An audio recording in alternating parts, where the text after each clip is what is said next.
ಜಾನುವಾರುಗಳಿಗೆ ವಿಷಪ್ರಾಶನ ಮಾಡಿದ ಕಿಡಗೇಡಿಗಳು. ತೋಟದ ಮನೆಯ ಕೀ ಒಡೆದು ವಿಷ ಹಾಕಿದ ಕಿಡಗೇಡಿಗಳು. ಬೆಳಗಾವಿ ಜಿಲ್ಲೆಯ ಖಾನಾಪುರ ತಾಲೂಕಿನ ಪುರಗ್ರಾಮ. ಸುರೇಶ್ ಕಾಕದಕರ್ ಎಂಬುವರಿಗೆ ಸೇರಿದ 3 ಜಾನುವಾರುಗಳು ಸಾವು. 3 ಲಕ್ಷ ಮೌಲ್ಯದ 3 ಜಾನುವಾರುಗಳು. ಖಾನಾಪುರ ಪೊಲೀಸ್ ಠಾಣಾ ವ್ಯಾಪ್ತಿಯಲ್ಲಿ ನಡೆದ ಘಟನೆ.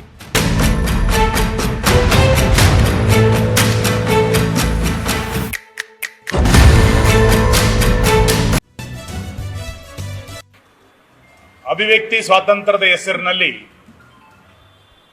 ಧಾರ್ಮಿಕ ನಂಬಿಕೆಯ ಹರಣವನ್ನ ಸಾಕಷ್ಟು ಜನ ಈ ತನಿಖೆಯ ಹೆಸರಿನಲ್ಲಿ ಇವತ್ತು ಮಾಡ್ತಾ ಇದ್ದಾರೆ. ನಾವು ಇಲ್ಲಿಯ ತನಕ ಮಾತನಾಡುವಂತ ಅನಿವಾರ್ಯತೆ ಬಂದಿರಲಿಲ್ಲ. ಆದರೆ ಪ್ರತಿನಿತ್ಯ ಹಿಂದೂ ಧಾರ್ಮಿಕದ ನಂಬಿಕೆಗಳನ್ನ ದುರ್ಬಲಗೊಳಿಸುವಂತ ಪ್ರಯತ್ನಗಳನ್ನ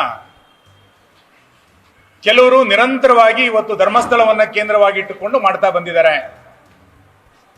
ಇದರ ಬಗ್ಗೆ ಬಹಳ ದೊಡ್ಡ ಪ್ರಮಾಣದಲ್ಲಿ ನಾನು ಆಕ್ಷೇಪವನ್ನು ವ್ಯಕ್ತಪಡಿಸ್ತಾ ಇದ್ದೇನೆ. ಅಲ್ಲಿರುವಂತ ಕಳೇಬರವನ್ನ ಪತ್ತೆ ಮಾಡುವಂಥದ್ದು, ಕಳೇಬರದ ಹಿನ್ನೆಲೆ, ಅದರ ಸತ್ಯಾಸತ್ಯತೆ, ಇದರ ಬಗ್ಗೆ SIT ತನಿಖೆಗಳು, ಇದ್ರ ಬಗ್ಗೆ ಯಾವುದ್ರ ಬಗ್ಗೆಯೂ ಕೂಡ ನಮ್ದು ಚಕ್ರಾರಿಲ್ಲ. ಆದರೆ ಈ ತನಿಖೆಯನ್ನ ಕೇಂದ್ರವಾಗಿ ಇಟ್ಟುಕೊಂಡು ಇಡೀ ಧರ್ಮಸ್ಥಳವನ್ನ ಅಪಪ್ರಚಾರವನ್ನ ಮಾಡ್ತಾ ಇರುವಂತ ಪ್ರಯತ್ನಗಳು ನಿರಂತರವಾಗಿ ನಡೀತಾ ನಿನ್ನೆಯಿಂದ ಅದೊಂದು ಅತಿರೇಕದ ಪರಿಸ್ಥಿತಿಯ ತನಕವೂ ಕೂಡ ಇವತ್ತು ಹೋಗ್ತಾ ಇದೆ.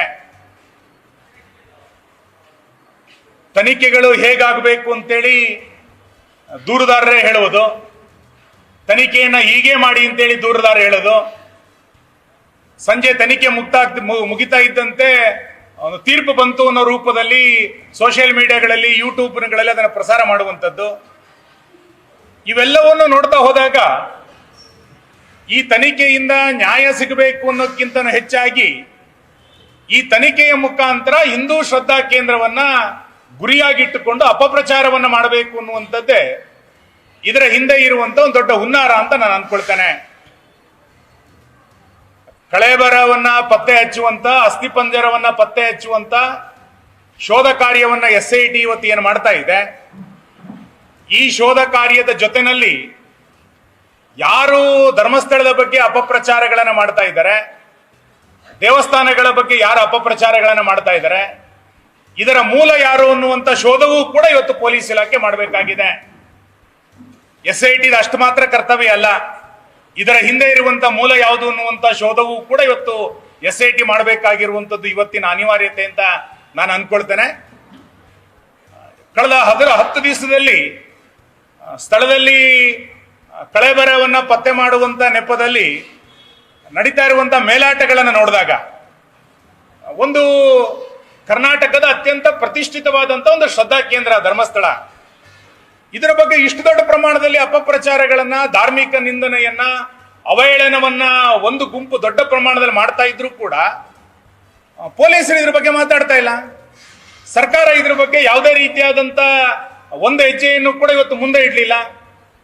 ನಾನು ಮಂಗಳೂರಿನ ಜಿಲ್ಲಾಡಳಿತಕ್ಕೆ ಪ್ರಶ್ನೆಯನ್ನ ಮಾಡ್ತೇನೆ.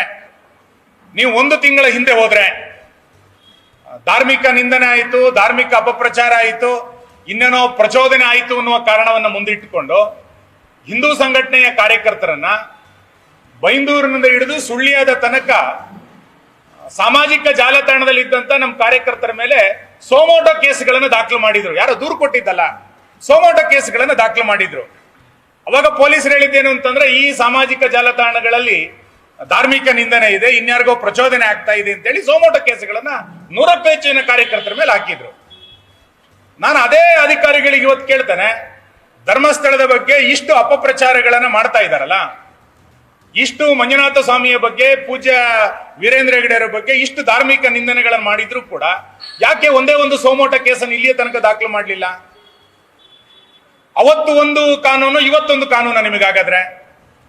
ಹಾಗಾಗಿ ಇವತ್ತು ಸರ್ಕಾರ ಸ್ಪಷ್ಟ ಮಾಡಬೇಕು. ಅಪಪ್ರಚಾರಗಳನ್ನ ನೀವು ನೋಡಿ ಸುಮ್ಮನೆ ಯಾಕೆ ಕೂತ್ಕೊಂಡಿದ್ದೀರಿ? ಸರ್ಕಾರಕ್ಕೆ ಒಂದು ಕ್ಷೇತ್ರದ ಬಗ್ಗೆ ಅಪಪ್ರಚಾರಗಳನ್ನು ಮಾಡಲಿಕ್ಕೆ ಸರ್ಕಾರವೇ ಬಿಟ್ಟುಕೊಟ್ಟಿದ್ಯಾ? ಈ ಎಲ್ಲ ಅನುಮಾನಗಳು ಇವತ್ತು ಪ್ರಾರಂಭ ಆಗಿದೆ. ಹಾಗಾಗಿ ನಾನು ಸರ್ಕಾರವನ್ನ ಇವತ್ತು ಆಗ್ರಹ ಮಾಡೋದು, ತಕ್ಷಣ ಈ ತನಿಖೆಯ ನೆಪದಲ್ಲಿ ಅಪಪ್ರಚಾರಗಳನ್ನು ಮಾಡೋದನ್ನ ನಿಲ್ಲಿಸಿ. ಎರಡನೇದು, ನಾನು ಆಗ್ಲೇ ಹೇಳಿದಂತೆ ದೂರುದಾರರೇ ದೂರನ್ನು ಕೊಡೋದು ಮತ್ತು ತನಿಖೆ ಹಿಂಗೆ ಆಗಬೇಕು ಅಂತೇಳಿ ಕಳೆದ 11 ದಿನಗಳಿಂದ ಅವರೇ ಹೇಳ್ತಾ ಇರೋದು. ಮತ್ತು ಸಂಜೆ ಆಗ್ತಿದ್ದಂತೆ ಅಸ್ಥಿಪಂಜರಗಳು ಸಿಕ್ಕಿದೆ. ಒಂದು ಹೆಣ್ಮಗುವಿನ ಅಸ್ಥಿಪಂಜರ ಸಿಕ್ತು, ವಯಸ್ಸಾದವ್ರದ ಅಸ್ಥಿಪಂಜರ ಸಿಕ್ತು, ಯಾವುದೋ ಗಂಡಸಿನ ಅಸ್ಥಿಪಂಜರ ಸಿಕ್ತು ಅಂತೇಳಿ ಇವರೇ ಅದನ್ನು ವೈಭವೀಕರಿಸ್ತಾ ಇದ್ದಾರೆ. ಹಾಗಾಗಿ ನಾನು ಇವತ್ತು ಸರ್ಕಾರಕ್ಕೆ ಆಗ್ರಹ ಮಾಡ್ತೇನೆ, ಈ ಎಲ್ಲ ಅನುಮಾನಗಳು SIT ಇದನ್ನು ನಿವಾರಣೆ ಮಾಡಬೇಕು. ತಕ್ಷಣ SIT ಮಧ್ಯಂತರ ವರದಿಯನ್ನು ಕೊಡಿ. ನೀವು ಅಧಿವೇಶನ ಪ್ರಾರಂಭ ಆಗೋದ್ರೊಳಗೆ ಈ ಮಧ್ಯಂತರ ವರದಿಯನ್ನು ಕೊಡಬೇಕು. ಇಲ್ಲ ಅಂತಂದ್ರೆ ಯಾರ್ಯಾರೋ ಏನೇನೋ ಸುಳ್ಳು ಅಪಪ್ರಚಾರಗಳನ್ನ ಧರ್ಮಸ್ಥಳದ ಬಗ್ಗೆ ಮಾಡಲಿಕ್ಕೆ ಪ್ರಾರಂಭ ಮಾಡಿದರೆ ಅದು ಮುಂದುವರಿಯುತ್ತೆ. ಹಾಗಾಗಿ ಕಳೆದ 11 ದಿನಗಳಲ್ಲಿ ಆದಂತಹ ತನಿಖೆಯ ಪ್ರಗತಿ, ಯಾವ ಅಸಹಜ ಸಾವುಗಳು ಹೆಂಗಾಯ್ತು ಹೇಗಾಯ್ತು ಅನ್ನುವಂತ ಒಂದು ಮಧ್ಯಂತರ ವರದಿಯನ್ನ ಸರ್ಕಾರ ಬಿಡುಗಡೆ ಮಾಡಬೇಕು. ಇದು ಅಧಿವೇಶನದ ಒಳಗೆ ಇದನ್ನ SIT ಮಧ್ಯಂತರ ವರದಿಯನ್ನ ಕೊಡಬೇಕು ಅನ್ನುವಂತ ಆಗ್ರಹವನ್ನು ನಾನು ಈ ಸಂದರ್ಭದಲ್ಲಿ ಮಾಡ್ತಾ